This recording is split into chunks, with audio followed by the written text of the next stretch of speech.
మీరు చాలా పాయింట్స్ మాట్లాడుతూ ఫిషరీస్ గురించి కూడా మాట్లాడారు. స్టేట్ గవర్నమెంట్ ఫిషరీస్‌ని చాలా ఇంట్రెస్ట్‌గా తీసుకొని ఎక్కడ పడితే అక్కడ ఫిష్ స్టాల్స్ అనేది పెట్టారు. I mean if I suppose to say this even రాయలసీమలో కూడా పెట్టారు.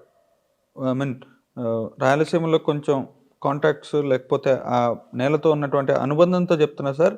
రాయలసీమ వాళ్ళకి ఫిష్ అంత యాక్సెసిబుల్‌గా దొరకటం నాకు తెలిసి ఇదే గవర్నమెంట్‌లో జరిగింది. స్టేట్ గవర్నమెంట్ తీసేస్తే సెంట్రల్ గవర్నమెంట్ మోదీ గారు మొన్న పార్లమెంట్‌లో కూడా మాట్లాడుతూ హమారే ఫిషర్‌మెన్ బాయ్ అని 30-40 సార్లు వాళ్ళని తలుచుకున్నారు. సో, మీ కాన్స్టిట్యుయెన్సీ గుంటూరు కాన్స్టిట్యుయెన్సీ మంచి ఫిషరీస్ జరుగుతుంటది. అంటే బిజినెస్ కావచ్చు, లేకుంటే ప్రొడక్షన్ కావచ్చు and in that case export అయినా కావచ్చు. How would you see this? Yeah! So, నేను ఇక్కడ 2 థింగ్స్ నేను చెప్తానండి. ఫస్ట్ సెంట్రల్ గవర్నమెంట్ ఏం చేస్తుంది ఫిషరీస్‌లో, స్టేట్ గవర్నమెంట్ ఏం చేస్తుంది, ఒక ఎంపీ కాన్స్టిట్యుయెన్సీ లేదా ఒక ఎంపీ కాన్స్టిట్యుయెన్సీ పరిధిలో ఏం చేయొచ్చు. రైట్. దీని ఫిషరీస్, ఈవెన్ టూరిజము, ఈ రెండింటికి మిక్స్ చేస్తూ నేను కొన్ని విషయాలు చెప్తాను. ప్లీజ్. ఇప్పుడు సెంట్రల్ గవర్నమెంట్ ఫిషరీస్లో విపరీతంగా ఫిషరీస్ ఇండస్ట్రీని ప్రమోట్ చేస్తుంది. సో ఇక్కడ మనకి ఎక్కువ ఫిషరీస్ ఇండస్ట్రీకి సీ కోస్ట్ ఉన్న స్టేట్స్ ఏంటండి? ఆంధ్రప్రదేశ్, ఒరిస్సా, గుజరాత్, వెస్ట్ బెంగాల్. అవును.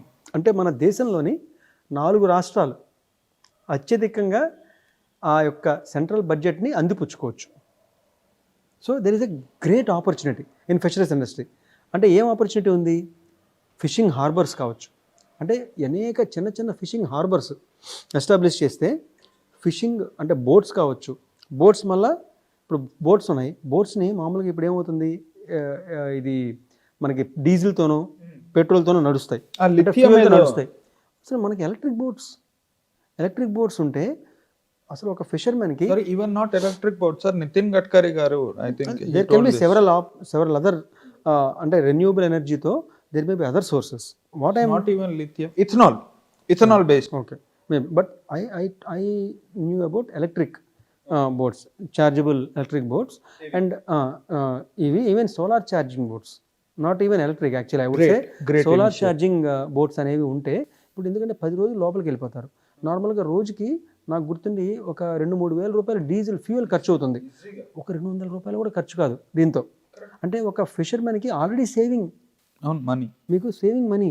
యాక్చువల్గా electricity saved is money saved. 100%. So ఇక్కడ fuel saved is money saved. ఆటోమేటిక్గా ఫిషర్మెన్కి అక్కడే ప్రాఫిట్ మార్జిన్స్ చాలా పెరిగిపోతాయి.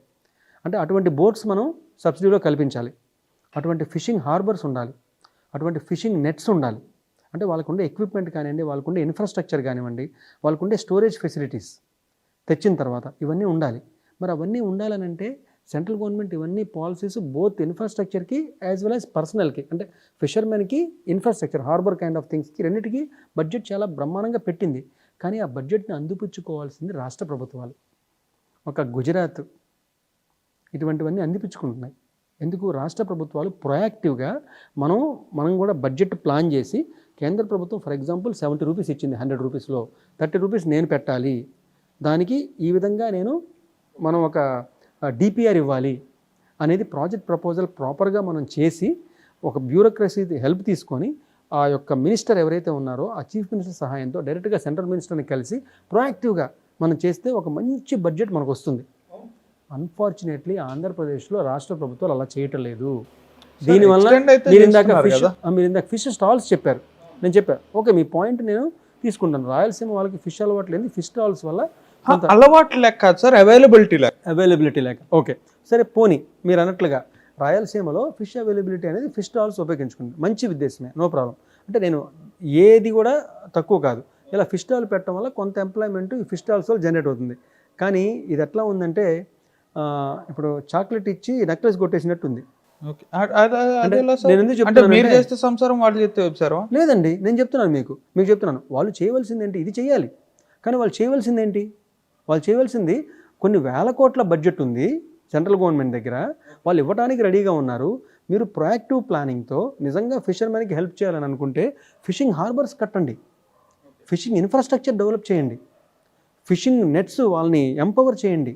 ఈ సోలార్ ఛార్జ్ బోట్స్ ఇందాక మీరు ఎందుకు అనేది లిథియానా, ఇథనాల్. ఓకే, సో నాకు దాని గురించి మోర్ డీటెయిల్స్ తెలియదు. ఓకే, నాకు దాని గురించి మోర్ డీటెయిల్స్ తెలియదు. But I'm just telling if that is to అటువంటివి ఎనేబుల్ చేయండి. అటువంటివి ఎనేబుల్ చేసినప్పుడు ఏమవుతుందంటే మీరు more money in the pockets of fishermen మీరు పెడుతున్నారు. ఓకే, మీరు వాళ్ళని ఎంపవర్ చేస్తున్నారు, వాళ్ళని సేఫ్ చేస్తున్నారు. వాళ్ళు ఫిష్ పట్టుకొచ్చిన తర్వాత స్టోరేజ్ యూనిట్స్ డెవలప్ చేయండి, అది మీరు చేయండి. ఎక్స్పోర్ట్ని డెవలప్ చేయండి. దాంతో పాటుగా 100% నేను అన్నట్లుగా రాయలసీమలో కూడా ఫిష్ అవైలబిలిటీ పెంచారు. నేను గుడ్ థింగ్స్ని గుడ్ అనే అంటాను. నేను బ్లైండ్గా ప్రతిదీ కూడా అవతలాలు రాంగ్ అని నేను చెప్పట్లేదు శ్రీకర్ గారు. ఓకే, ఏదైతే మంచిదో అది కంటిన్యూ చేయండి. కానీ నిజంగా చేయవలసింది ఏంటి, ఏం చేస్తున్నావు, ఏం చేయొచ్చు, ఆ బిగ్గర్ పిక్చర్ ఆలోచించి ఒక విజన్తో ప్రాపర్ ప్లానింగ్తో మెటిక్యులస్గా వెళ్తే మనం 1 రూపీది యాక్చువల్గా 1000 రూపీ ప్రాఫిట్ మనకి బెనిఫిట్ ఉంటుంది. 1 రూపీ కూడా తీసుకోలేదు మనం ఈ రోజున. అది నేను చెప్పేది ఇక్కడ ఉంది ఆపర్చునిటీ, మనం ఇక్కడ ఉన్నాం, ఇది చేస్తున్నామని మనం సాటిస్ఫై అయిపోదామా? అది కాదు కదా. అది మనం సెంట్రల్ గవర్నమెంట్ మన కోసం రెడీగా ఇస్తుంది, మనం తీసుకోవట్లేదని చెప్పడం నా ఉద్దేశం. ఓకే సార్, ఇవి అన్నీ ఒక కైండ్ ఆఫ్ డిస్కషన్ సార్. అంటే రేపు రాబోయే జనరేషన్స్కి మీరు ఏం చేస్తారనేది ఇది ఒక కైండ్ ఆఫ్ నా డౌట్స్. మీరు పార్లమెంటేరియన్గా ఎలక్ట్ అయితే ఏం జరుగుతుందా అని. But on the ground reality, harsh reality మాట్లాడుకోవాలని అంటే సార్, ఈ రాష్ట్రం ప్రస్తుతం అన్ఎంప్లాయ్మెంట్ లేకపోతే స్పెషల్ స్టేటస్ లేకుంటే ఇంకే ఏది కాదు సార్, మెయిన్ ఇక్కడ ప్రాబ్లం వచ్చేసి సార్ లిక్కర్. నాకు తెలిసి మీ ఫస్ట్ జాబ్ ఢిల్లీలోనే కాబట్టి ఆ ఢిల్లీ లిక్కర్ స్కామ్ గురించి కూడా మీకు ఐడియా ఉంటుంది. అక్కడ జరిగిన దారుణాలు ఇక్కడైతే ఇంకా దానికంటే డబల్ ట్రిపుల్ జరుగుతుంది సార్. ఆ పేర్లు ఏంటో, ఎక్కడ తయారు చేస్తున్నారు, ఎవ్వడికి అర్థం కావట్లేదు. ఇన్ని దారుణాలు జరుగుతుంటే ఢిల్లీ లిక్కర్ స్కామ్ అని చెప్పి ఏ స్టేట్లో ఉన్నోడిని ఆ స్టేట్ల నుంచి పికప్ చేస్తున్నారు.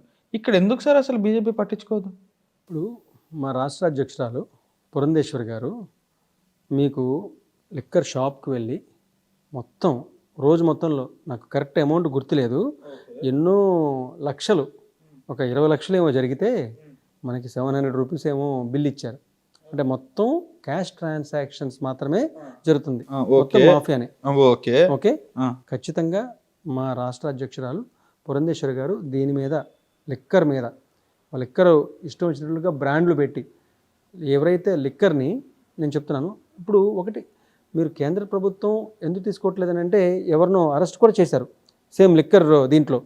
సో కేంద్ర ప్రభుత్వం ఎవరిని అరెస్ట్ చేయాలో అక్కడ ఎట్లయితే ఢిల్లీలో మనీష్ సిసోడియా గారిని అరెస్ట్ చేసింది, ఇక్కడ కూడా ఒంగోలు, నాకు కరెక్ట్గా పేరు ఇప్పుడు గుర్తు రావట్లేదు, ఆ పర్సన్ అరెస్ట్ చేయడం జరిగింది.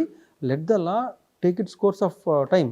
అది ఏదైతే మనకి లా ఉందో, ఏదైతే మన కోర్ట్ సిస్టమ్ ఉందో దాంట్లో ఆల్రెడీ ప్రొసీడ్ అవుతుంది.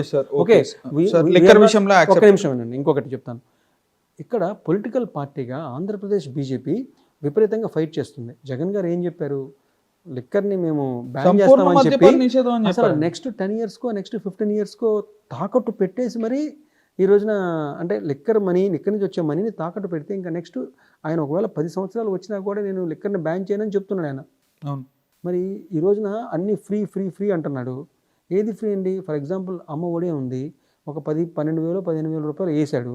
కానీ ఆ తల్లి ఆ భర్త దగ్గర నుంచి నెలకి ఎంత లాగుతున్నాడు, సంవత్సరానికి 15,000 వేసి నెలకి ఎంత లాగుతున్నాడు, ఎంత ఎక్స్ట్రా లాగుతున్నాడు, ఎక్కడి నుంచి వస్తుంది ఆ 15,000 ఇవ్వడానికి? ఓకే సార్, సో ఇది మేము చెప్తున్నాం. అంటే పాయింట్ బేసికలీ ఏంటంటే బీజేపీ ఎందుకు చేయలేదు అనేది ఆల్రెడీ చేస్తుంది. Let the law take its own course of time, that will happen.